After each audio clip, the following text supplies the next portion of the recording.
Shalom, selamat malam. Kita bertemu lagi dalam Biblical Learners Club episode ke-22. Dan malam ini kita akan memilih judul Allah tidak salah pilih. Mari kita berdoa. Yahweh Elohim, Bapa kami di surga, Engkau telah memimpin kami sepanjang hari-hari yang lalu dalam diskusi kami. Dan malam ini kita akan melanjutkan diskusi Alkitab dengan judul Allah tidak salah memilih, untuk memahami kemahakuasaan dan kemahatauan. Engkau yang telah memilih anak Allah untuk memimpin penciptaan bumi dan manusia. Malam ini kita akan buktikan Engkau tidak salah pilih. Beri kami hikmat, beri akal budi untuk memahaminya. Ajar kami muliakan nama-Mu dengan kerendahan hati. Kami serahkan dalam nama Yesus Kristus, Anak Allah yang hidup. Amin. Saudara-saudara kekasih, dalam peradilan Allah ini kita harus tahu, Allah Maha Adil dan Maha Kuasa, Maha Tahu, Maha Setia, menjadi hakim yang adil dan tidak berat sebelah. Sementara yang berperkara dan saling tuduh adalah dua malaikat anak-anak Allah yang hebat. Anak Allah yang dipilih oleh Allah untuk memimpin dunia, menciptakan bumi dan manusia. Dan yang satu adalah malaikat yang hebat yang menuduh anak Allah tidak cakap dan menciptakan manusia dalam cacat bawaan, sehingga tuduhan berikutnya Allah tidak adil memilih anak Allah yang salah. Untuk itu saudaraku, Allah tentunya punya hukum, dan Allah berpegang pada hukum itu. Dan kalau kita melihat, maka kedua belah pihak, anak Allah maupun penuduh, sama-sama mentaati hukum itu. Karena kedua belah pihak tahu Allah itu cuma satu yang mengadili perkara mereka. Kalau anak Allah dalam kesaksiannya jelas, anak Allah berkata, aku tidak bisa melakukan sesuatu kalau bukan Bapa yang menunjukkan. Yohanes 5:30. Tetapi apakah iblis juga percaya kepada Allah? Dalam Yakub 2 ayat 9 dikatakan, kamu percaya Allah itu satu? Baik. Tetapi iblis pun percaya, tapi gemetar. Jadi kalau di sini kita melihat pertarungan di dunia yang dicatat di Alkitab itu bukan antara Allah dan iblis. Iblis tidak berani. Ini adalah pertarungan antara malaikat dengan malaikat. Yang satu anak Allah, yang satu malaikat hebat. Inilah yang diadili Allah. Oleh karena itu,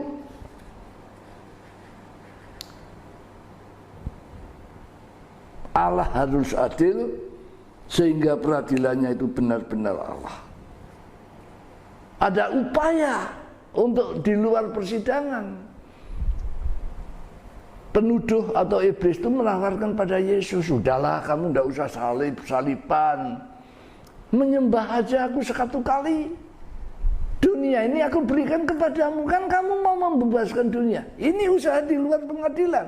Yang ini ditolak oleh anak Allah yang teguh berdasar pada firman, jangan kamu menyembah Allah lain dari hadapanku.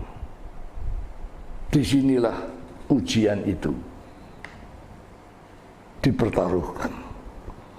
Anak Allah berupaya membuktikan pembelaannya dengan kualitas manusia yang sempurna.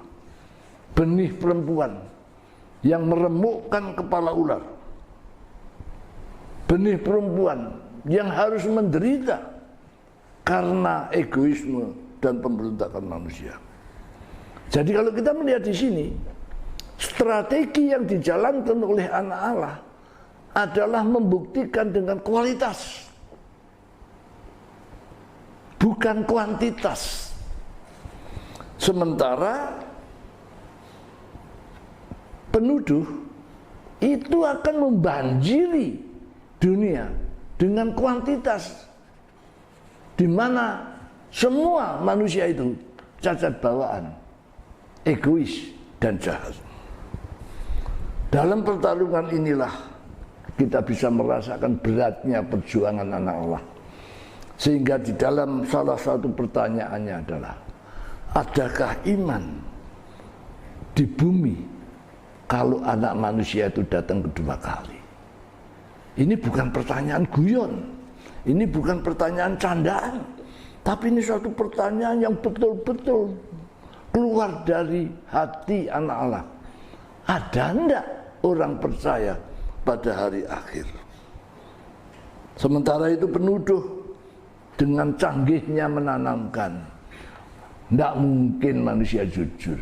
Dan saya mendengar bukan hanya orang-orang biasa, hamba-hamba Tuhan, orang yang sudah belajar Alkitab bertahun-tahun, yang secara rohani sudah dewasa, itu pun sering terucap, tidak mungkin ada manusia jujur, tidak mungkin manusia itu bisa mengalahkan egoisme. Inilah pertarungan itu. Saudara-saudara kekasih, antara tuduhan dengan ketidakmungkinan manusia berbuat benar dan perjuangan anak Allah untuk membuat manusia itu sempurna di hadapan Allah. Saudara-saudara kekasih, inilah pertarungan yang sangat hebat. Tetapi anak Allah yang memahami kehendak Allah, anak Allah yang mengerti bagaimana manusia yang diciptakan dari debu tanah yang terbatas tempat, waktu, dan keadaan, diberi kuasa seperti Allah, dengan imajinasi dan keinginan yang tidak terbatas. Maka dari awal sudah dikatakan manusia salah itu manusiawi. Oleh karena itu standar bagi Allah adalah kejujuran. Allah menciptakan manusia jujur dan Allah menuntut manusia jujur. Pertanyaannya, bisakah manusia jujur? Kalau saudara dan saya mengatakan manusia tidak bisa jujur, Injil salah. Ada teman yang bertanya kepada saya, kalau begitu apakah kamu tidak pernah bersalah di dunia? Berbeda. Manusia bersalah itu manusiawi, tapi manusia jujur itu ilahi. Bagaimana maksudnya? Artinya kalau kamu salah sebagai umat Tuhan, akuilah dan pertanggungjawabkanlah. 1 Yohanes 1 ayat 9. Allah itu setia dan adil. Barang siapa mengaku dosanya, Allah membenarkan dan menyelamatkannya. Inilah rahasia yang dinyatakan oleh anak Allah dalam Injil. Inilah bedanya orang beriman dengan orang dunia. Kalau orang dunia salah, ya berdalih. Tapi kalau anak Allah harusnya, kalau salah, dia mengaku. Inilah pertarungan kualitas yang sedang dipertarungkan. Saudara kekasih, mari kita lihat kondisi manusia. Yang pertama, manusia setelah air bah. Setelah manusia binasa karena air bah, tersisa Nuh dan keluarganya. Maka sudah kita bahas kemarin, Nuh pun egois, Nuh pun tidak sempurna. Maka keturunan Nuh juga hidup dalam egoisme dan kejahatan. Dan ini sangat menguntungkan penuntut atau penuduh, karena memang manusia cacat. Tetapi penuduh ini juga seorang ahli strategi yang hebat. maka dia mengawasi anak-anak manusia dengan sangat ketat. Tidak ada anak manusia yang lahir dari perkawinan atau hubungan pria dan wanita yang tidak dicatat dan tidak ditulis. Dalam hal ini ada catatan yang menarik dari sahabat kita orang Muslim. Dalam hadis mengatakan semua anak-anak manusia yang lahir dari dunia, maksudnya yang lahir karena perhubungan pria dan wanita, disentuh oleh iblis di kedua sisi. Artinya kalau sekarang kita bilang disentuh, barangkali secara komputer itu sudah dimonitor, sudah dicatat sehingga tidak bisa lepas dari kendali.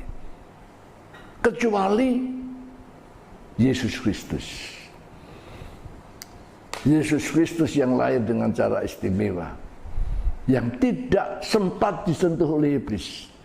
Dan iblis hanya bisa menyentuh ari-arinya. Itu dalam hadis. Inilah yang satu catatan yang menolong kita untuk memahami. Mari kita lihat. Itu terdapat di dalam tulisan saudara Ibrahim Abdullah, halaman 175, terbitan 2011. Artinya Yesus adalah satu-satunya anak manusia yang tidak dikendalikan, tidak bisa dimonitor oleh penuduh itu. Tentu saja hal ini atas izin Allah. Jadi siapa Yesus kita akan melihat nanti. Mari kita runut perjuangan pembuktian kedua belah pihak itu. Para pihak dalam persidangan ilahi ini. Anak Allah memilih Sem dari antara keluarga Nuh. Dari Sem ini akan lahir yang akan dipersembahkan. Dari Sem turun sampai ke Ibrahim abad ke-19 sebelum Masehi. Ibrahim dipanggil keluar oleh malaikat. Ibrahim percaya dan mengadakan perjanjian. Mereka keluar dari keluarganya, tidak menerima waris dunia. Dia keluar di padang belantara, beranak cucu. Dan inilah yang akan dipersembahkan, yang dipilih. Ibrahim yang mandul, beranak Ishak, kemudian Ishak beranak Yakub. Ini yang dipilih. Masih ada keturunan yang lain, tapi itu bukan yang dipilih. Bukan yang dipilih bukan berarti dibedakan. Maksudnya bukan yang dipilih, tidak dipilih untuk dipersembahkan. Bab persembahan bagi Allah itu kudus. Maka keturunan Ibrahim, iman Ibrahim, itulah yang dikuduskan. Inilah maksudnya. Maka kalau kita melihat Ibrahim yang dipilih, yang berumur 75 ketika dia bersama istrinya keluar dari Ur Kasdim, dianggap mandul. Akhirnya mereka menerima perjanjian bahwa anak cucunya akan memenuhi tanah Kanaan, tanah perjanjian itu. Kejadian 12 ayat 7. Dari keturunan Ibrahim yang dipilih Ishak, kemudian Yakub. Apa yang terjadi? Yakub yang tidak punya wilayah di dunia, dia harus mengungsi ke Mesir untuk menghadapi kelaparan. Ditolong oleh Allah karena Yusuf. Tapi setelah Yusuf mati, Firaun yang mengenal Yusuf mati, Israel yang berkembang banyak di lembah Goshen dianggap berbahaya bagi Mesir. Maka Israel ditindas, diperbudak. Jadi Anda lihat, umat Tuhan yang dipilih untuk dipersembahkan kepada Allah tidak punya hak waris di bumi. Mereka adalah orang penumpang, orang asing, diperbudak, dipersekusi dengan sangat dahsyat. Tapi Allah mengizinkan anak Allah memelihara Israel yang budak itu sebagai satu persembahan. Kalau di dalam istilah peradilan, ini adalah barang bukti, saksi mahkota yang harus dijaga dan dilindungi oleh hukum. Maka Israel dipelihara. Dan sesudah cukup waktunya, Israel dibebaskan di zaman Musa. Israel keluar dari Mesir bebas sebagai budak dengan mujizat yang dahsyat. 10 bala ditimpakan. Ketika mereka keluar menghadapi Laut Merah, mujizat besar terjadi. Laut Merah dikeringkan dan mereka bisa menyeberang. Saudaraku, Israel yang budak, degil, egois dan rusak, tidak bisa dipersembahkan kepada Allah. Maka mereka harus dimurnikan. Di padang belantara itulah dia dimurnikan.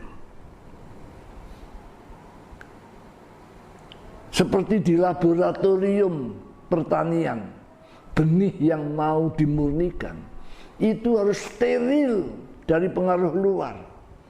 Maka Israel dilindungi dengan tiang awan dan tiang api, sehingga Israel tidak binasa oleh kerasnya iklim, oleh binatang buas, binatang berbisa.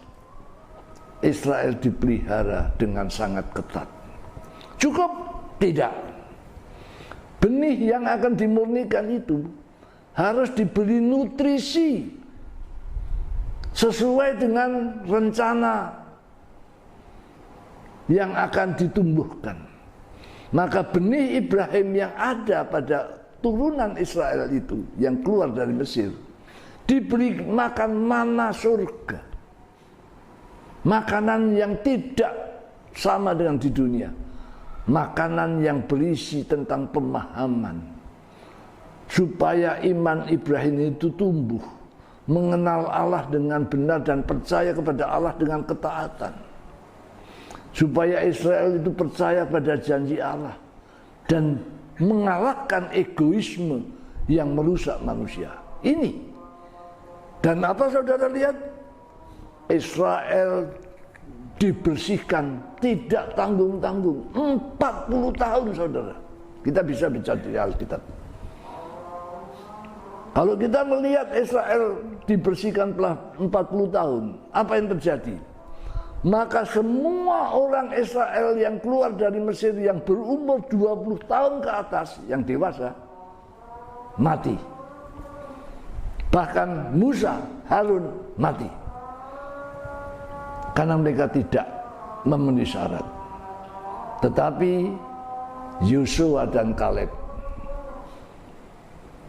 memimpin anak-anak Israel yang keluar dari Mesir masih bayi atau remaja.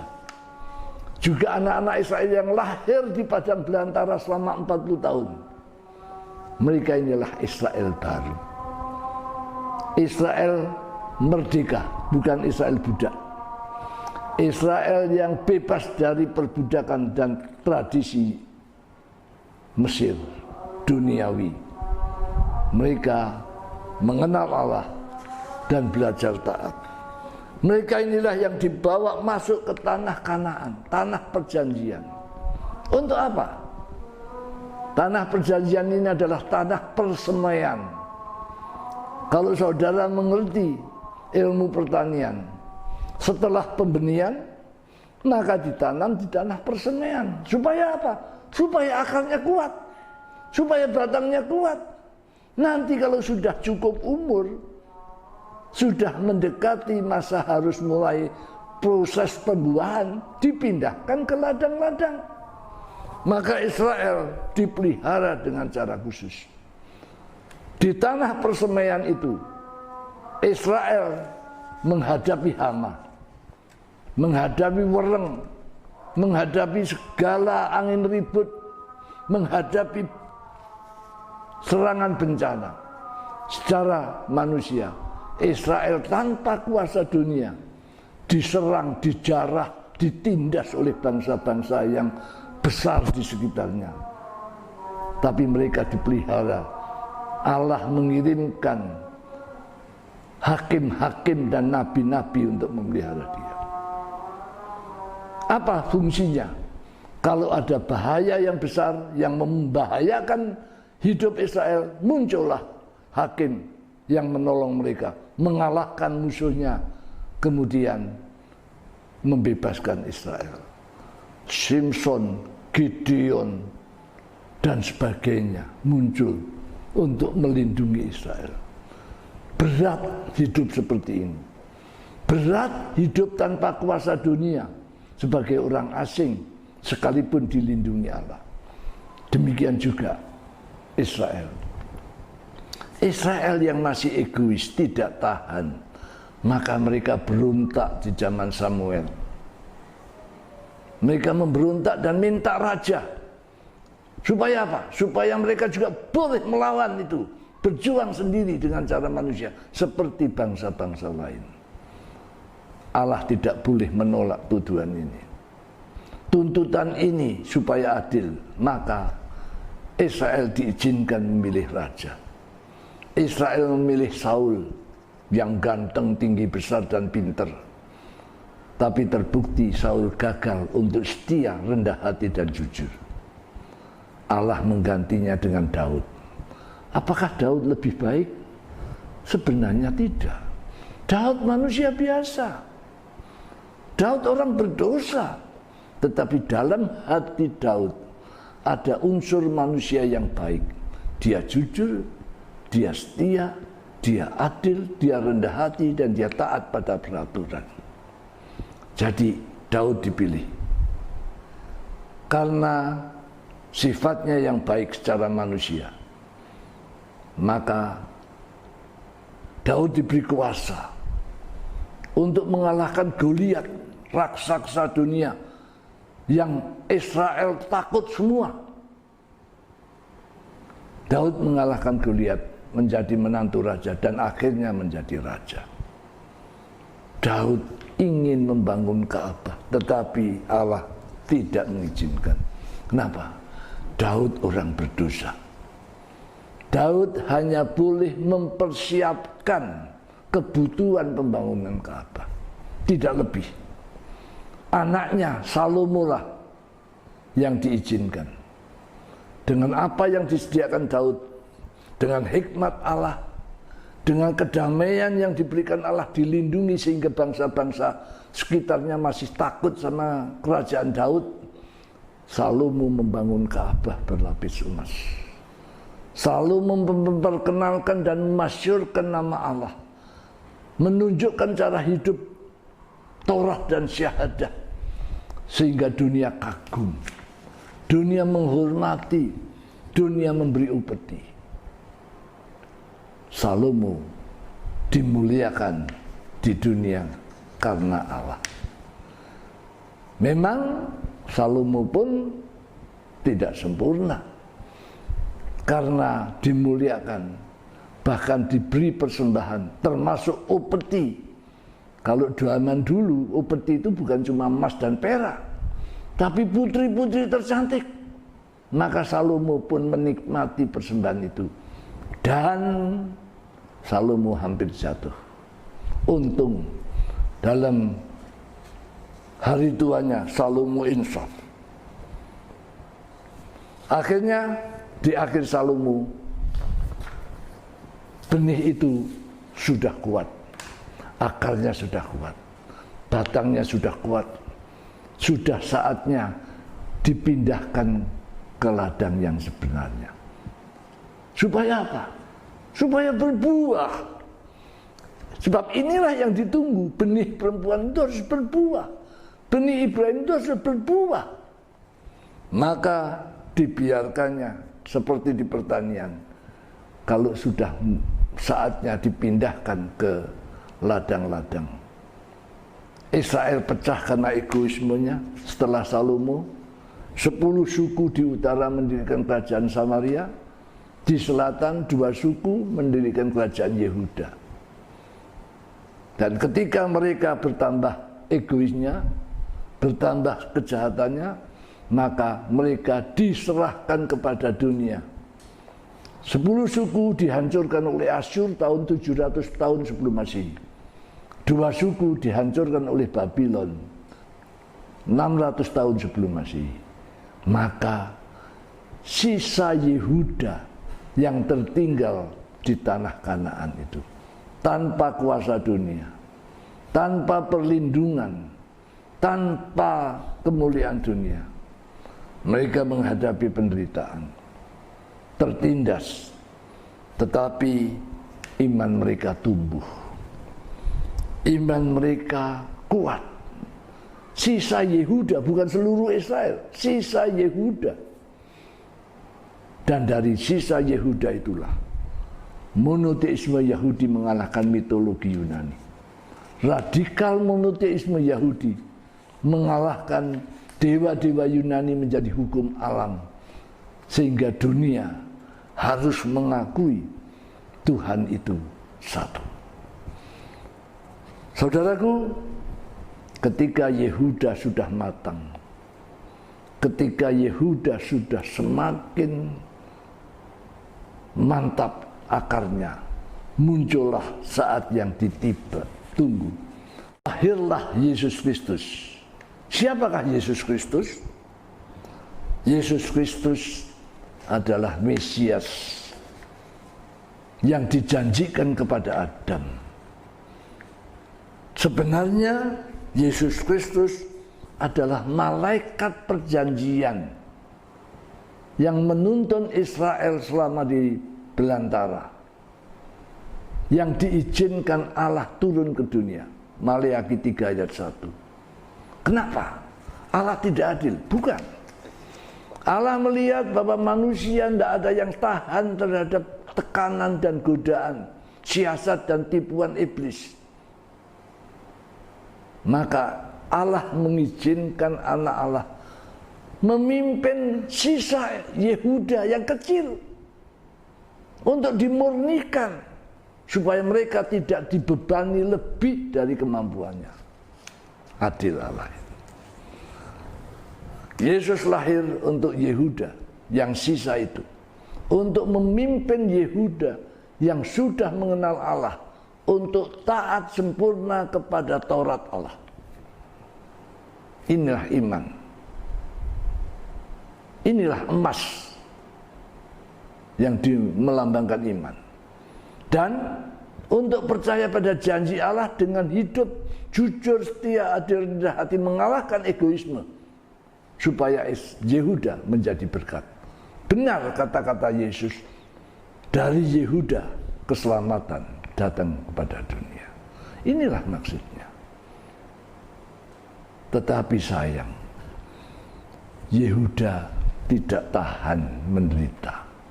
Sama seperti Israel yang egois, tidak mau dipimpin Allah dan hidup dengan firman.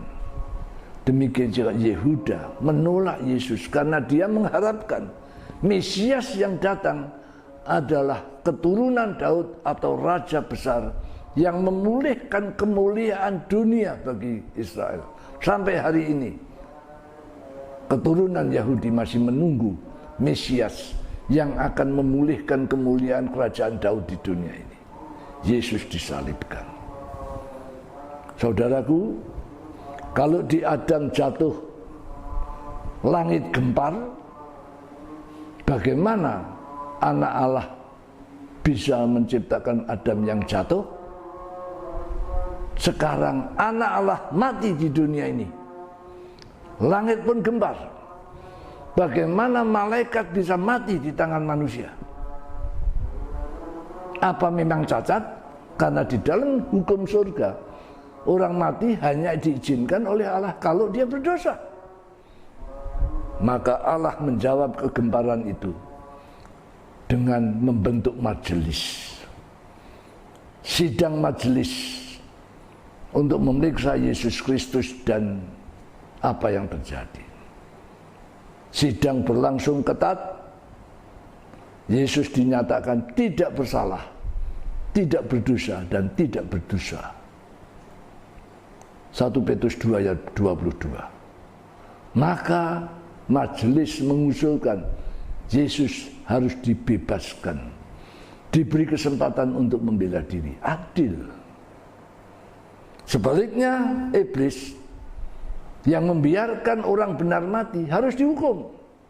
Itulah yang pengadilan dalam Mazmur 82 ayat 1 sampai 6. Allah mengadili, di antara para Allah dia bersidang. Mengapa kamu membiarkan fasik melakukan kejahatan? Iblis dihukum, dipecat dari pengawas.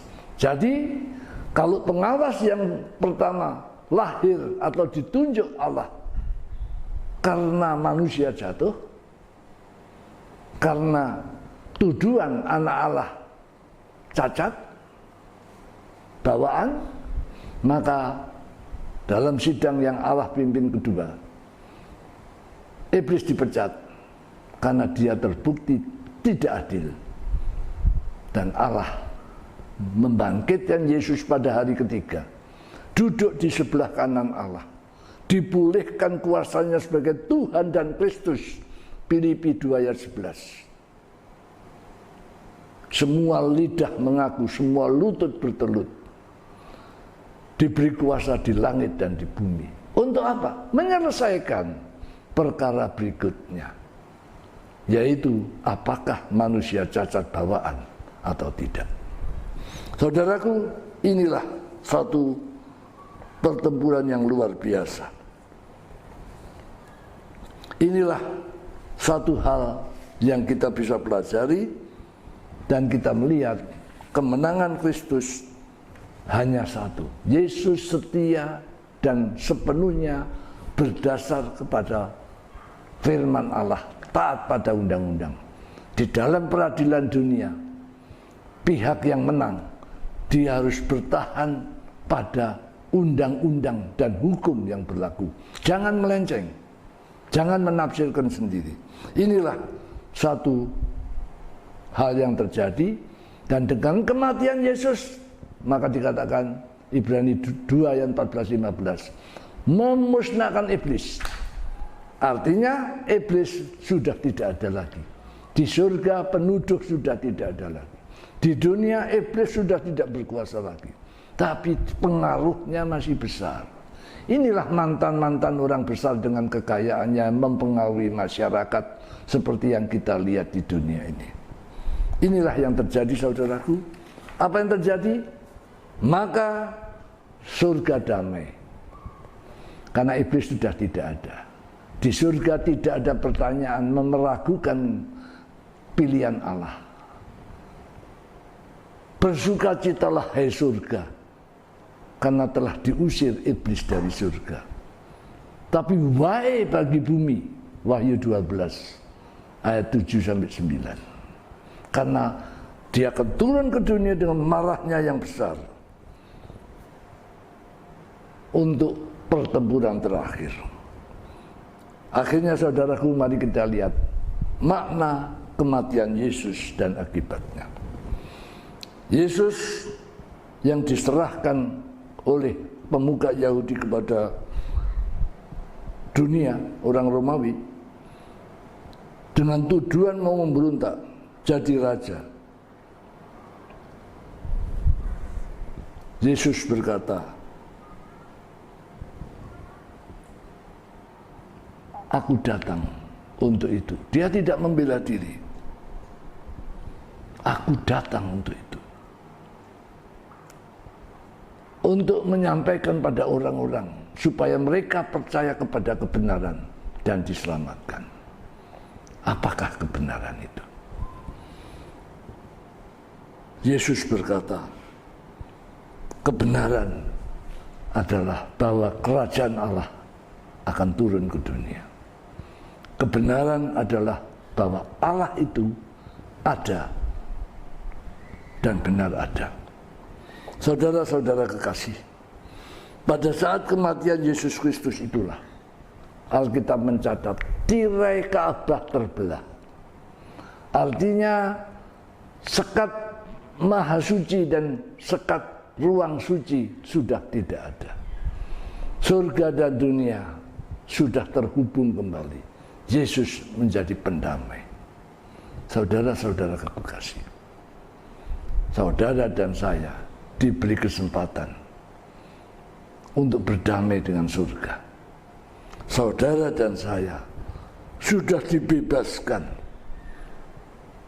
dari hukuman maut, dari perbudakan. Masalahnya, apakah saudara dan saya percaya? Seperti zaman Lincoln membebaskan budak di Amerika, undang-undang abolisi. Ketika Lincoln mendekretkan budak sudah bebas, masih banyak orang-orang Afrika, Amerika yang merasa tidak percaya dan masih berperilaku sebagai budak. Itulah manusia.